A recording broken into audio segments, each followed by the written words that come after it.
কাইলৈ পুৱা ৮ বজাৰ পৰা আৰম্ভ হ'ব উচ্ছেদ অভিযান দহিকটা সংৰক্ষিত বনাঞ্চলত। দহিকটা সংৰক্ষিত বনাঞ্চলত 1143 বিঘা ভূমি যিটো বেদখলকাৰীৰ কবলত আছিলে, সেই বেদখলকাৰীৰ কবলৰ পৰা মুক্ত কৰিব গোৱালপাৰা বন বিভাগ আৰু জিলা প্ৰশাসন। তাৰ বাবে তৎপৰ হৈ পৰিছে এতিয়া গোৱালপাৰা জিলা প্ৰশাসন আৰু বন বিভাগ। ক'ব লাগিব যে এই মুহূৰ্তত যিহেতু দেখুৱাম যে এয়া চাওক, যিসকল লোকে ইয়াত বসবাস কৰিছিল তেওঁলোকে নিজৰ নিজৰ যি গৃহসমূহ নিজে নিজে ভাঙি অন্য ঠাইলৈ ঢাপলি মেলিছে। কাৰণ ইয়াত যেতিয়া গোৱালপাৰা জিলা প্ৰশাসনৰ বুলডোজাৰ চলিব, তেতিয়া এফালৰ পৰা যিহেতু তহিলং কৰি যাব, সেইবাবে তেওঁলোকৰ যিসমূহ বয় বস্তু আছে, যিসমূহ আচবাব তেওঁলোকে নিজে নিজে ভাঙি টিন পাতৰ পৰা যি দৰ্জা খিৰিকী ভাঙি অন্য ঠাইলৈ লৈ গৈ আছে। কাৰণ যেতিয়া বুলডোজাৰ চলিব তেওঁলোকে কোনো বস্তু ইয়াত ৰক্ষা কৰিব নোৱাৰিব। আৰু 1143 বিঘা ভূমি যিহেতু বেদখলকাৰীৰ কবলত আছিল, সেই বেদখলকাৰীৰ কবলৰ পৰা মুক্ত কৰিবৰ বাবে এনেদৰে জিলা প্ৰশাসনে যিহেতু উচ্ছেদ চলাব কাইলৈ পুৱা ৮ বজাৰ পৰা। আৰু যেতিয়া প্ৰায় 15 দিনমান আগতে যিহেতু এওঁলোকক জাননী দিছিলে গোৱালপাৰা বন বিভাগৰ পৰা, কিন্তু পৰহি নিশা যেতিয়া মুখ্যমন্ত্ৰীয়ে ছ'চিয়েল মিডিয়াত যেতিয়া ঘোষণা কৰিছিল যে 9 আৰু 10 তাৰিখে উচ্ছেদ কৰিব দহিকটা সংৰক্ষিত বনাঞ্চল, তাৰ পৰা তৎপৰ হৈ পৰিছে গোৱালপাৰা জিলা প্ৰশাসন। আৰু যি 2 দিন ধৰি চলিব যিহেতু উচ্ছেদ অভিযান, তাৰ বাবে এতিয়া দেখা গৈছে যে বহু ঠাইৰ পৰা এতিয়া আৰক্ষী মোতায়েন কৰা হৈছে। ইয়াত বাহৰ পাতিছে, কেম্প পাতিছে, কেম্পত আৰক্ষী ৰখা হৈছে। মই আৰু ইয়াৰ স্থানীয় লোকসকল আছে, মই পাৰিলে কিছু কথা পাতিলেও যত্ন কৰিম। দাদা মই আপোনাৰ কাষত আহিছোঁ। দাদা, দেখা গৈছে যে আপোনালোকক জাননী কিমান দিন আগত দিছিলে? যোৱা মানে আপোনাৰ 7 তাৰিখত জাননী দিয়া হৈছিল, মানে নৱেম্বৰৰ, এতিয়া ডিচেম্বৰ মাছলৈ নৱেম্বৰ আৰু কি নৱেম্বৰৰ 7 তাৰিখত অক্টোবৰত 7 তাৰিখত মানে আপোনাৰ জাননীটো দিয়া হৈছিল আমাক। তে এতিয়া মানে কথা হ'ল যে আমাৰ এইটো দহিকটা বনাঞ্চল নপৰে, এইটো দহিকটা বনাঞ্চল মানে চৰকাৰে বনাই লৈছে। কিন্তু এতিয়া কথা হ'ল ইয়াতে গোৱালপাৰা ডিষ্ট্ৰিক্টৰ মানুহ আমাৰ বহুত আছে, ইয়াৰ যে লোকেল মানুহ আছে, আমিয়ে লোকেল মানুহ ইয়াতে যিহেতু গোৱালপাৰা ডিষ্ট্ৰিক্টৰ মানুহ। তে এতিয়া কথা হ'ল মানে আমি ক'ত যাম?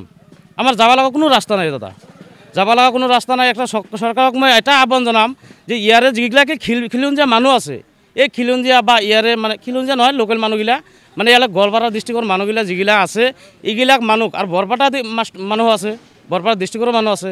তো এইগিলাক মানুহ যদি ভাৰতীয় নাগৰিক হয়, এই মানুহগিলা যাব ক'ত? মই চৰকাৰক ক'ব খুজিছোঁ যে যদি কোনো বাংলাদেশী নাই, যদি কোনো মানুহ অবৈধ বাংলাদেশী নাই বা অবৈধ মিয়া নাই, ইয়াতে কি কাৰণে উচ্ছেদ কৰা হৈছে? মই ইয়াতে এইটো কৈছোঁ। মই তো এতিয়া চৰকাৰক এটা আহ্বান জনাওঁ যে ইয়াতে যিগিলা মানুহ হাৰাশাস্তি কৰি আছে চৰকাৰে, মানে বন বিভাগে বা প্ৰশাসনৰ মানুহ যেনেকৈ হাৰাশাস্তি কৰি আছে ইয়াতে, তো এই হাৰাশাস্তি বন্ধ কৰক চৰকাৰে। মই এটাই অনুৰোধ কৰিম আৰু কি। ইয়াত আৰক্ষীত মাজে মাজে টহল দিয়ে আপোনালোকক ঘৰ বাৰী ভাঙি কিনে ইয়াৰ পৰা যাব। হয় হয়, আৰক্ষী আৰু আমাক সহযোগ কৰি আছে যে সোনকালে ঘৰত ওলাই লৈ যা, আৰু কোনো পদ্ধতি মানে ইয়াতে থাকিব দিয়া নহ'ব। এইবিলাক মানে আৰক্ষী মানে আমাক হেঁচা প্ৰয়োগ কৰি আছে। তো সেইকাৰণে আমি কৈছোঁ চৰকাৰে হেঁচা প্ৰয়োগ কৰি আছে। ইতিমধ্যে মুখ্যমন্ত্ৰীয়ে নিউজ লাইভ কৰি আছে যে অহা 8 তাৰিখ কিবা কি 9 তাৰিখ কিবা 10 তাৰিখত আমি উচ্ছেদ কাৰ্য মানে আৰম্ভ কৰিম। তো ইয়াতে মানে মানুহে আতংকৰ সৃষ্টি কৰি তাৰমানে ইয়াতে থাকিব নোৱাৰা হৈ গৈছে, এনেকুৱা কথা আৰু কি। ভয় সংকাত দিন কটাই আছে, ভয় সংকাত দিন কটাই আছোঁ আৰু কি ইয়াতে।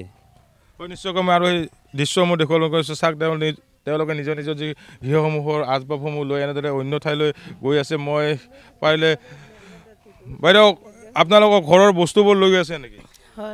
ইয়াতে আমি ঘৰ বাজু গোৱালপাৰা ডিষ্ট্ৰিক্টৰ আজি 30 বছৰ ইয়াতে ফৰেষ্টাৰ সব করে জানে, সেই সঙ্গে ফরেস্টার আমার বাধা দেওয়া নাই। তো ফরেস্টার সব করে জানে, তো ফরেস্টার আমার নিজে করছে, সব ফরেস্টার ঘুরছে। আমি জানো, আমি 30 বছর বানাইছি, 2005 ঘর বানাইছি, সব জানে না নাই।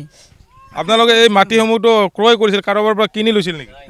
কি কয় মাটি কিনে লৈছিলোঁ আমি। আমার তো মাটি ভাঙা নাই, তো মাটি কেনা মাটি আমার সব জানে, তো না সরকার জানে, তো না কেনা মাটি আমার। এতিয়া এই যে আপোনালোকৰ ঘৰৰ যে এই সামগ্ৰীবোৰ লৈ ক'ত যাব? এতিয়া ঠাই নাই, থুয়ে দিম এক জায়গায়। ক'ত পাম? গোৱালপাৰা ডিষ্ট্ৰিক্টৰ মানুহ আমি, কি এখানে কথা আমাৰ সৰকাৰ জানা কি? সৰকাৰ যদি জায়গা দিয়ে আমাক দিব, আৰ নহ'লে নাই, উপায় নাই। আপোনালোকৰ য'ত ঘৰ আছিল তাত গৰাখহনীয়া হৈছিল নেকি? ক'ত গৰাখহনীয়া? নদী ভাঙি লৈ গৈছিল? নদী ভাঙি লৈছে মোৰ। নদী ভাঙা। ইয়াত বেছিভাগ লোকটো নদী ভাঙাৰ মানুহ, সব নদী ভাঙা মানুহ, সব নদীত গেছে মাটি। নিশ্চয়কৈ এওঁলোকে যেতিয়া গৰাখহনীয়াত তেওঁলোকৰ যেতিয়া ঘৰ বাৰী বিচ্ছিন্ন হৈ গৈছিল, তাৰপিছত তেওঁলোকে আহি ইয়াত বাহৰ পাতিছিলে। ক'ব লাগিব তেওঁলোকে কৈ আছে ইয়াত 30 বছৰৰ পৰা তেওঁলোকে বসবাস কৰি আছে।